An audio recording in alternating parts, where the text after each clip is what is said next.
دوستان، امروز میخوایم که یک استفاده از فریزر که با دو برق همزمان کار کرده میتونه که یکیش AC است و دیگهش DC و AC که هست شما میتونین که AC و DC را هر کدامش که میخواین پیش فرض بانین.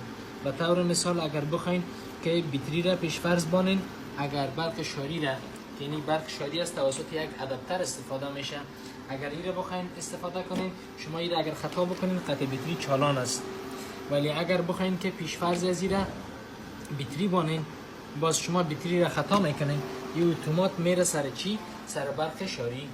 این حال سر برق شاری وقتی که رفت توسط آداپتور از برق شاری استفاده میکنه. اگر شما خواسته باشین باز که برق شاری را بخواین که برق شاری را اول بطری را پیش فرض بانین، اول برق بطری را پیش فرض بانین، شما میتونین که برق بطری را وقتی که برق شاری رفت این سر بطری همیشه کار کنه. اگر برق شاری پس آمد باز پس بره سر برق شاری.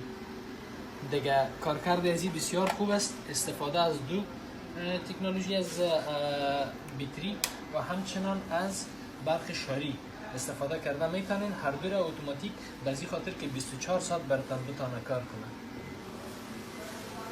Okay.